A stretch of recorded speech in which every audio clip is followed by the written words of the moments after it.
ये कहानी है लक्ष्मी की, जो सेठ बलदेव सहानी के घर की लक्ष्मी थी। लक्ष्मी के 3 भाई थे, जो गांव के साहूकार थे। तीनों के तीनों हट्टे कट्टे और तंदुरुस्त थे, और लक्ष्मी अपने तीनों भाइयों की जान थी। जब लक्ष्मी 18 वर्ष की हुई तो सेठ जी ने लक्ष्मी के विवाह के लिए घर में पंडित जी को बुलाया। यजमान, बेटिया की कुंडली जिस युवक से मिल रही है वो एक बहुत ही साधारण परिवार का है। अरे उससे क्या फर्क पड़ता है, हम तो अपनी बेटी को अपने घर ही रखने वाले हैं, हमें तो घर जमाई चाहिए।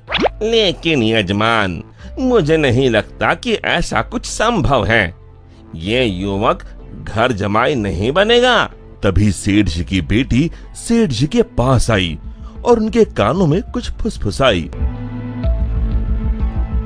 उसकी बातें सुनकर सेठ जी के चेहरे पर मुस्कान आ गई। ठीक है पंडित जी, आप शादी की बात आगे बढ़ाइए।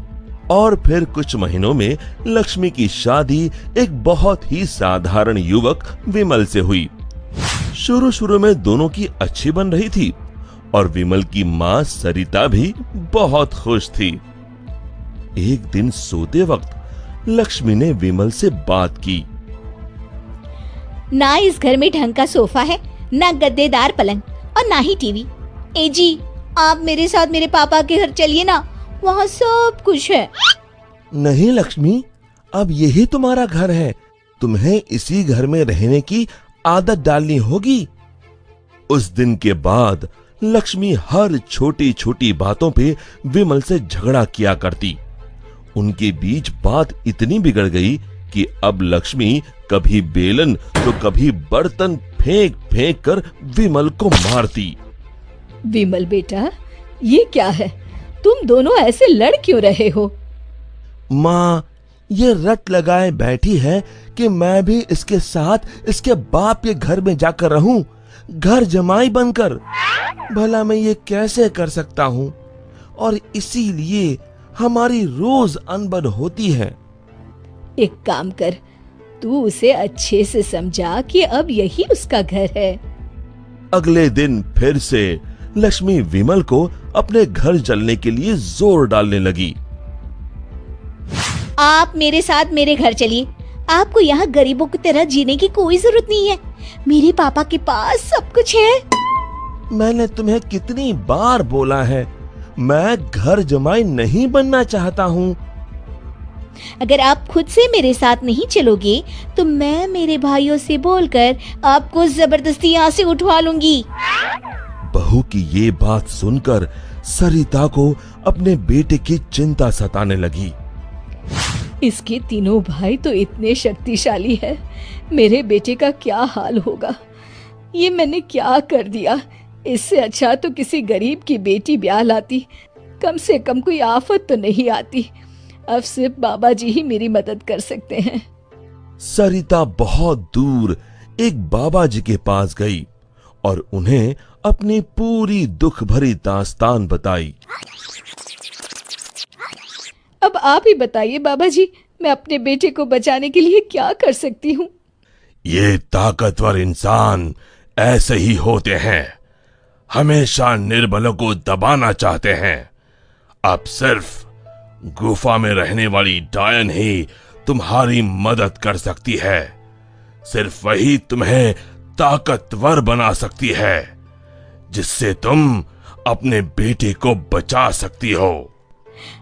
बाबा जी, मुझे ये डायन कहाँ मिलेगी? वो उत्तरी दिशा में मिलेगी, लेकिन उससे मिलने से तुम्हारे प्राण भी संकट में आ सकते हैं। अपने बेटी की जान बचाने के लिए मैं कुछ भी कर सकती हूँ। सरिता उत्तरी दिशा में निकल पड़ी और गुफा तक पहुंचते पहुंचते उसे रात हो गई। कोई है यहाँ? क्या आज एक इंसान यहाँ खुद चलकर आया है? वो भी मेरा खाना बनने। मैं आपसे मिलने आई हूँ। मिलने? मुझसे? हाँ। वो भी खुद चल के? बताओ बताओ क्या बात है? सरिता ने डायन को अपनी कहानी सुनाई।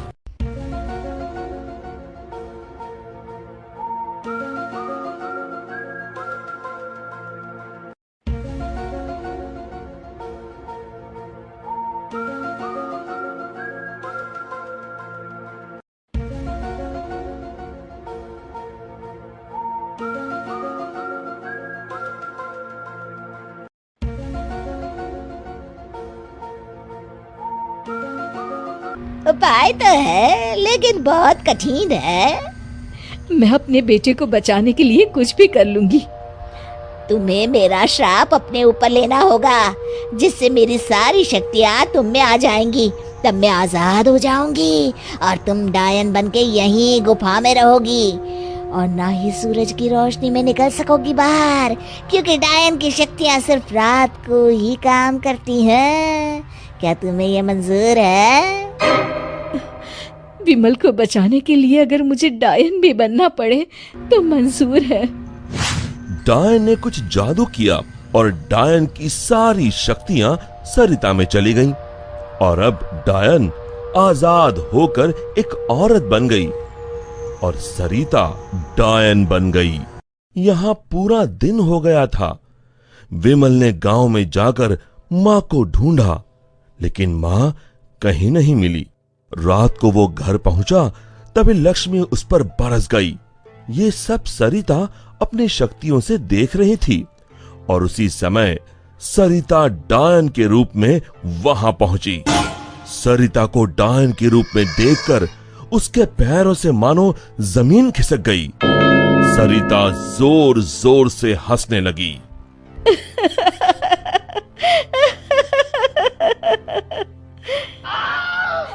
हालतू जलाल तू आई बला को टाल तू, हालतू जलाल तू आई बला को टाल तू, हालतू जलाल तू आई बला को टाल तू, हालतू जलाल तू आई बला को टाल तू, हालतू जलाल तू आई बला को टाल तू। जैसे तैसे रात को लक्ष्मी सो गई और सुबह होते ही अभी अपने भाइयों को बताती हूँ कि आपने मुझे बेलन से मारा। लक्ष्मी दरवाजे से पांव बाहर डाल ही रही थी कि सरिता ने अपने हाथ लंबे कर कर लक्ष्मी के पांव पकड़ लिए। अब तुम इस चौखट के बाहर बिल्कुल नहीं जाओगी। एक बार फिर से लक्ष्मी बेहोश हो गई। अब जब भी लक्ष्मी कुछ बेतुका करने जाती थी, सरिता बीच में आकर अपने बेटे को बचा लेती और बेचारी लक्ष्मी डायन से डरकर घर के कोने में दुबक कर बैठी रहती। हालतू जलाल तू आई बला को टाल तू, हालतू जलाल तू आई बला को टाल तू, हालतू जलाल तू आई बला को टाल तू। विमल दिन रात अपनी माँ को याद करके रोता। तू कहाँ है माँ? कहाँ चली गई मुझे छोड़ के?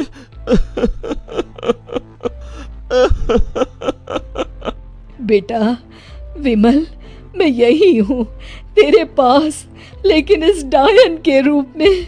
ये सब सुन विमल बहुत डर जाता है।